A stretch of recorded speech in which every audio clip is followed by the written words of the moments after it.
मेरी कोई बहन थी और ना सहेली। मैं बिल्कुल अकेली थी। किसी से दिल की बात कहती और ना हंसती बोलती थी। बस सारा दिन चुपचाप रहा करती थी। सिर्फ एक मामूजात बहन थी, हिना, जिससे दिल की बात कर लिया करती थी।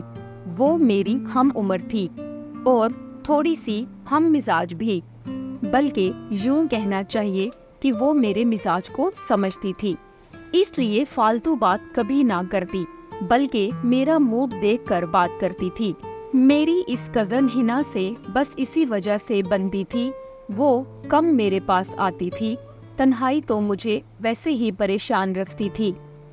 दुआ करती, ऐ काश मेरी भी कोई बहन होती, ताकि मैं इसके साथ फ्री होकर बातें करती।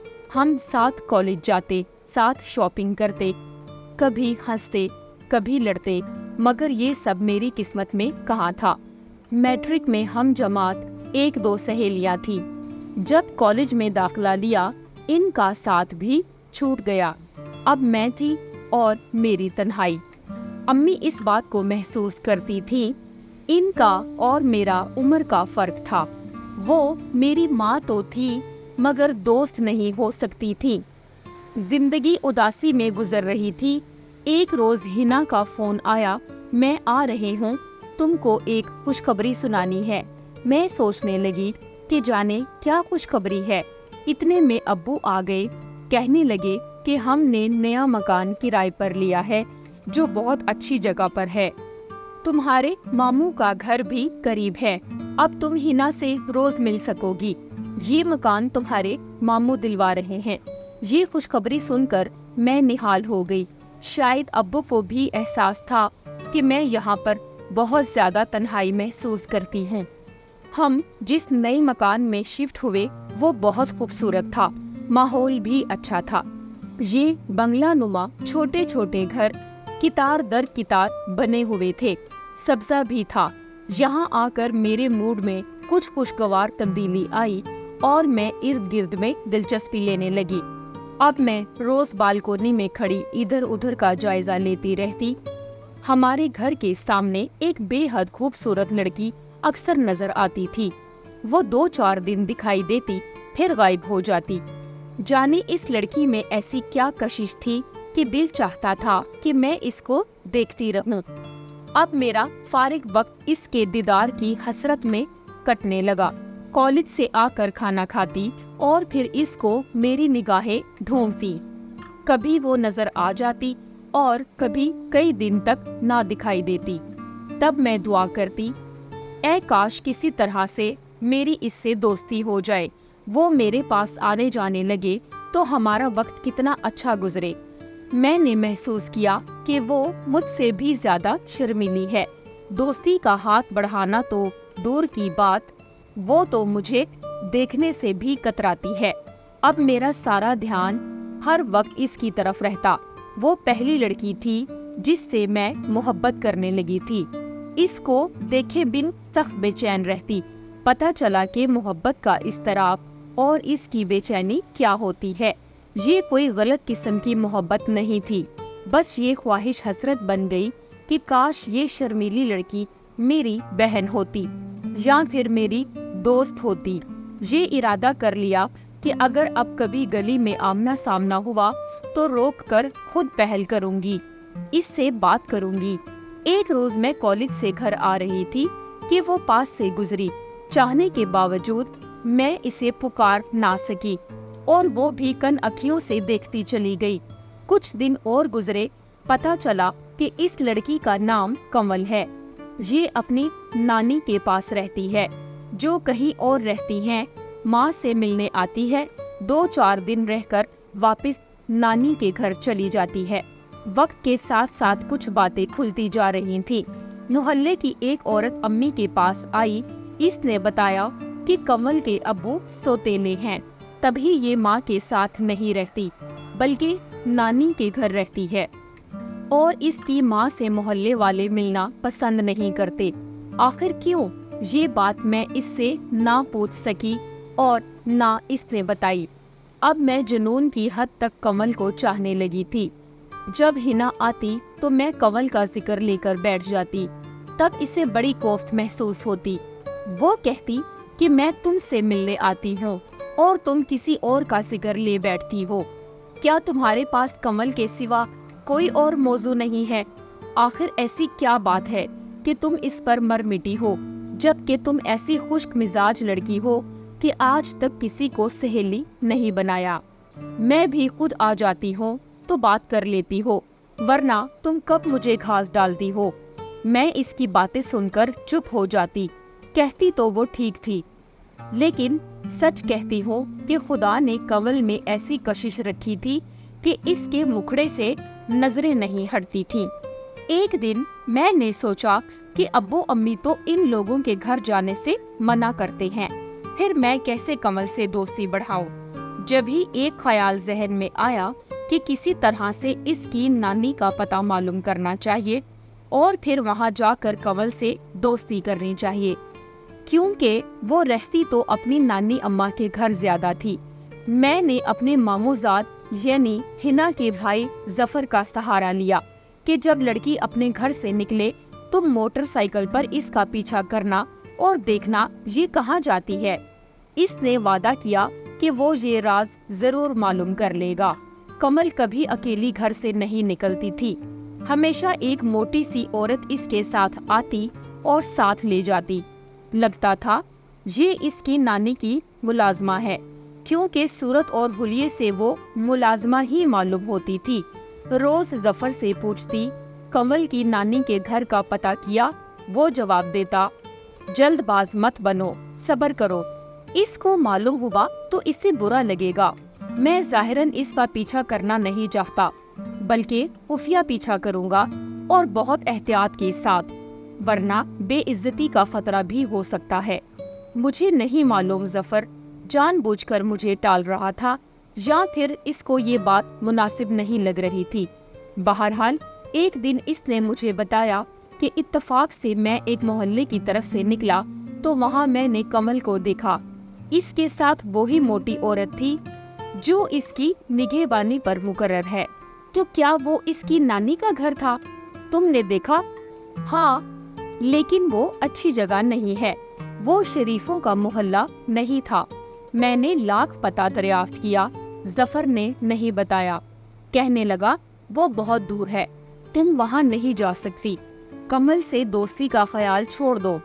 जफर को इसका असल घर मालूम हो गया था, लेकिन वो नहीं बताना चाहता था और मैंने भी यही समझा कि वो मुझे सता रहा है। हमारे मोहल्ले में एक लड़की बुशरा रहती थी, जिसका घर कमल की माँ के मकान के बराबर था।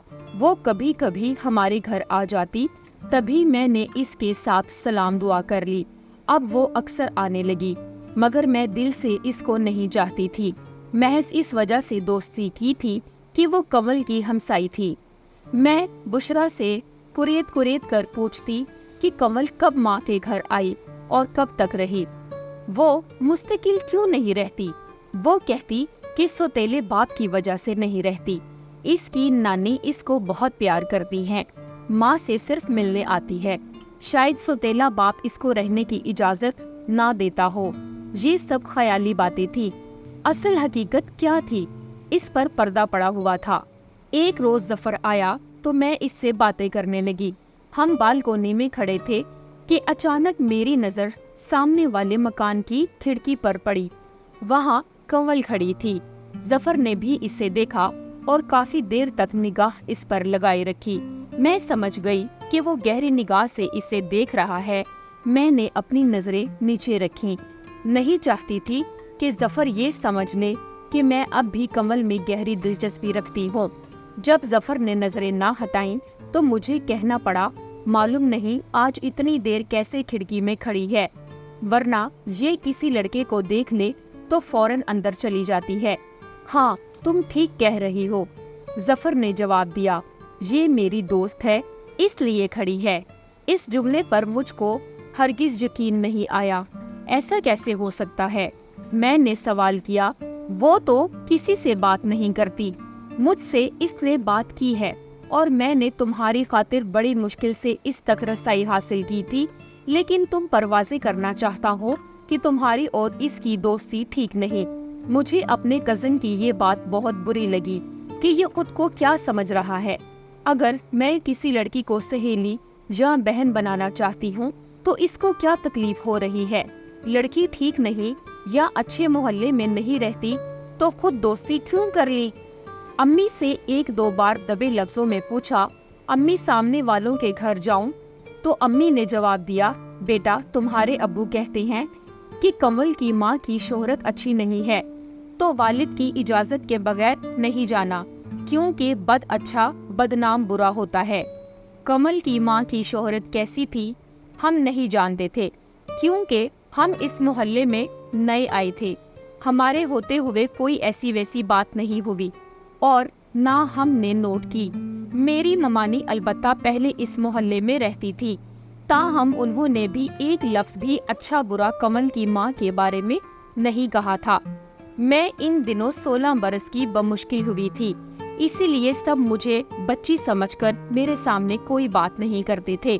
बड़े बात कर रहे होते तो मैं और हिना वहाँ से आ जाते और चुप हो जाते। खुदा जाने ऐसी कौन सी नामुनासिब बात थी जिसको सभी हमारे सामने बयान करने से कतराते थे।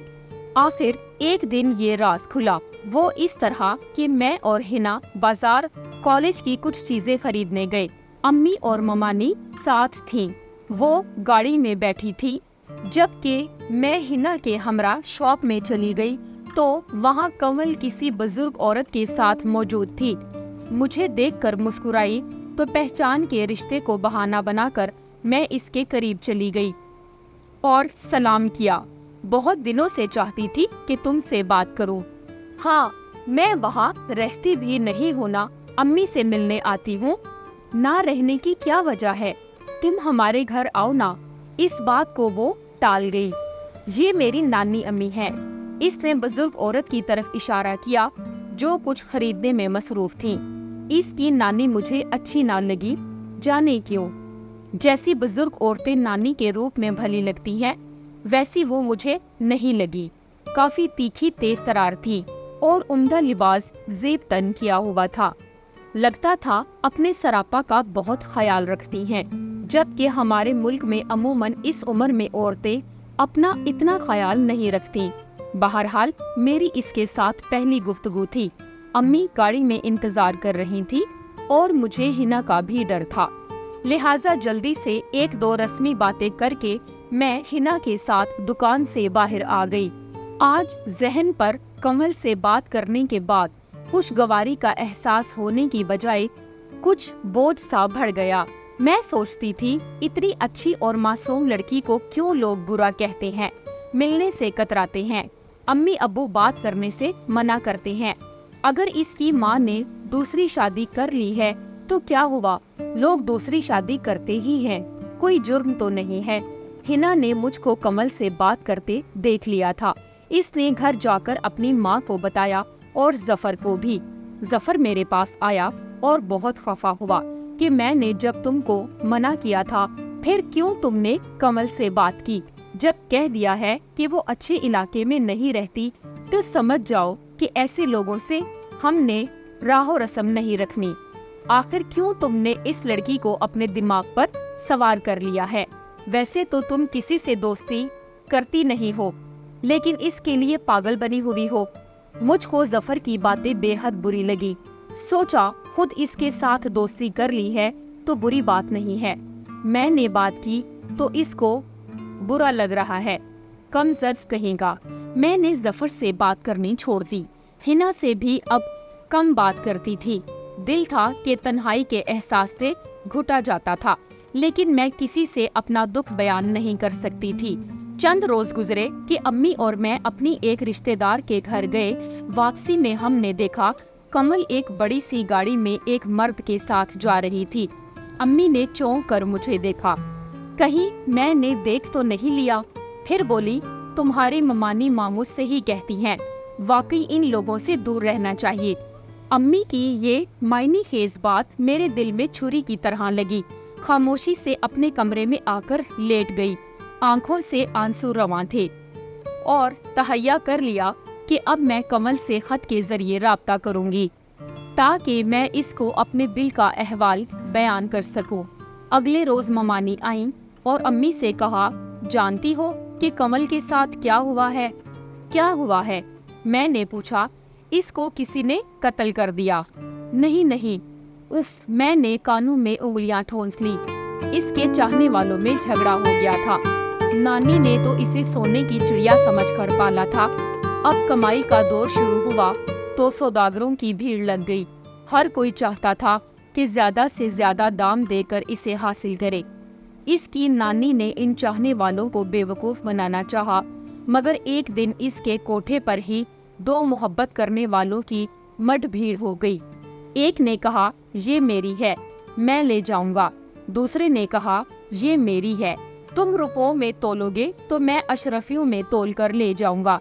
बस बात बढ़ गई और दरमियान में बेचारी कमल का बलिदान हो गया। वो इसकी रही और ना किसी और की। सारी कहानी मुझ पर इस रोज खुल गई, क्योंकि कमल की माँ रो रही थी और मोहल्ले की कुछ औरतें खुदा तरसी के तौर पर इससे जाकर मिली और तसल्ली दी। मामला ये था कि कमल की माँ पहले इस बाजार की जीनत थी, फिर हामिद साहब को पसंद आ गई। उन्होंने शादी की पेशकश कर दी। ये औरत बुनियादी तौर पर शरीफ थी, बचपन में अगवा करके बाजारे हुस्न में लाई गई थी। रगों में अच्छा खून था, शराफत की जिंदगी गुजारना चाहती थी, सो इसने हामिद साहब की पेशकश कबूल कर ली। नानी ने काफी रकम लेकर इस बच्ची को तो आजाद कर दिया, मगर इसकी नन्ही मुन्नी बेटी कमल को अपने पास रख लिया, पाला पोसा ताकि बुढ़ापे का सहारा बने। ये तय हो चुका था कि नानी नवासी को माँ से मिलने देगी, लिहाजा कमल वक्तन फवक्तन आती थी। हामिद साहब भी नहीं रोकते थे कि माँ की ममता ठंडी रहे। इन्हें बीवी से प्यार था, बच्ची को भी अपना लेते अगर नानी दे देती। मोहल्ले वालों को इल्म था कि हामिद की बीवी का ताल्लुक पहले इस बाजार से था, तभी सब मिलने से कतराते थे। हालांकि ये औरत निहायत शरीफाना तरीके से जिंदगी गुजार रही थी। अब पता चला कि अम्मी अब्बू मुझे कमल से क्यों मिलने नहीं देते थे और क्यों इसकी माँ के घर जाने से मना करते थे।